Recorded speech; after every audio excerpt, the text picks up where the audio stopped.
अस्सलाम वालेकुम student, my name is Umar Suhail और आप देख रहे हैं मेडिकल वर्ल्ड। और आज हम जिस टॉपिक पे बात करेंगे उसका नाम है anatomy and physiology of thyroid gland. तो चलिए अपने लेक्चर को स्टार्ट करते हैं। Thyroid gland. Thyroid is an endocrine gland situated at the root of neck on either side of trachea. Thyroid एक एंडोक्राइन ग्लैंड है, मीन्स ये ऐसे ग्लैंड होते हैं जो अपनी सिक्रीशन डायरेक्ट ब्लड वेसल्स में डालते हैं और ये प्रेजेंट होता है हमारे नेक में। ये आप देख सकते हैं, ये ट्रैकिया है और इसके बोथ साइड पे प्रेजेंट है thyroid gland.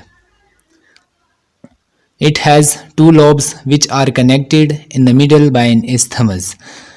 It's mean thyroid gland के दो लोब्स होते हैं, राइट लोब और लेफ्ट लोब, और इन दोनों लोब्स को जिस पॉइंट पे कनेक्ट किया होता है उसे कहते हैं isthmus।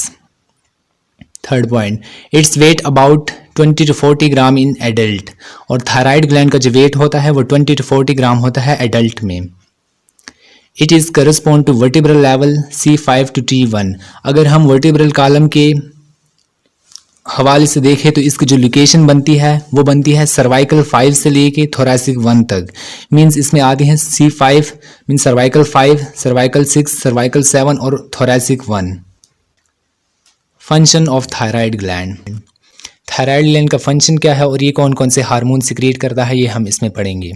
It contain two type of cell, means thyroid gland में दो किस्म के सेल्स होते हैं। एक को कहते हैं फॉलिक्यूलर सेल्स और दूसरे को कहते हैं पैराफॉलिक्यूलर सेल्स।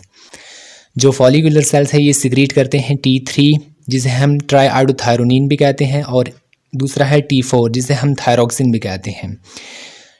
ट्राईआयोडोथायरोनिन को हम T3 इसलिए कहते हैं क्योंकि इसमें मॉलिक्यूल होते हैं, आयोडीन के 3 मॉलिक्यूल होते हैं इसमें, और थायरोक्सिन को हम T4 इसलिए कहते हैं क्योंकि इसमें आयोडीन के 4 मॉलिक्यूल होते हैं। और इन फॉलिक्यूलर सेल्स के दरमियान में एक सेल होते हैं जिनका नाम है parafollicular cells. It is present between the follicular cell and it secrete calcitonin. Means ये जो सेल होते हैं ये कैल्सिटोनिन प्रोड्यूस करते हैं। ये वो हार्मोन्स है जो हमारे ब्लड में रिड्यूस करते हैं कैल्शियम के लेवल को। Blood supply of thyroid gland, means thyroid gland की ब्लड सप्लाई कैसे होती है। थायराइड ग्लैंड को दो मेन आर्टरी ब्लड देती है, एक होती है सुपीरियर थायराइड आर्टरी और दूसरी होती है इंफीरियर थायराइड आर्टरी। ये जो सुपीरियर थायराइड आर्टरी है it is a branch of external carotid artery. Means एक कॉमन कैरोटिड आर्टरी होती है जो हमारे नेक में आगे डिवाइड हो जाती है दो में। एक होती है इंटरनल कैरोटिड आर्टरी, दूसरी होती है एक्सटर्नल कैरोटिड आर्टरी। जो इंटरनल कैरोटिड आर्टरी है वो ब्लड सप्लाई देती है ब्रेन को, और जो एक्सटर्नल कैरोटिड आर्टरी है वो ब्लड सप्लाई देती है नेक को और हमारे फेस को। तो जो थायराइड ग्लैंड है वो हमारे नेक में प्रेजेंट होता है तो इसलिए उसे भी सप्लाई देती है। दूसरी है इंफीरियर थायराइड आर्टरी। ये inferior side of thyroid gland को ब्लड सप्लाई देती है और ये ब्रांच है थायरोसर्वाइकल आर्टरी की। Disease related to thyroid gland, इसमें हम कुछ डिजीज़ पढ़ेंगे थायराइड ग्लैंड से रिलेटेड। पहली कंडीशन है हाइपरथायरॉयडिज्म। हाइपर मीन्स कोई भी ऐसी चीज़ जो अपने नॉर्मल वैल्यू से ज़्यादा हो। तो यहाँ लिखा है हाइपरथायरॉयडिज्म, तो इट्स मीन कि इसमें जो थायराइड हार्मोन है वो अपने नॉर्मल वैल्यू से ज़्यादा रिलीज़ होगा। It is a condition in which thyroid hormone release more than normal value. दूसरी कंडीशन है हाइपोथायरॉयडिज्म। हाइपर मीन्स ज़्यादा और हाइपो मीन्स कोई भी ऐसी चीज़ जो अपने नॉर्मल वैल्यू से कम रिलीज़ हो। तो it is a condition in which thyroid hormone release less than a normal value.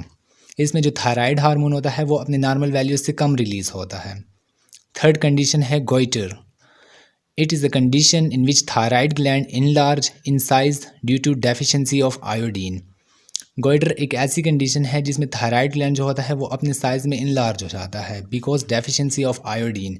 अब थायराइड ग्लैंड ने अपनी सिक्रीशन तो करनी है, तो इस वजह से आयोडीन की जब डेफिशिएंसी होती है तो वो अपने साइज़ को इनलार्ज कर देता है कि वो सिक्रीशन जो हमारी बॉडी के लिए रिक्वायर है वो कर सके। It's all about my presentation. Thanks for watching.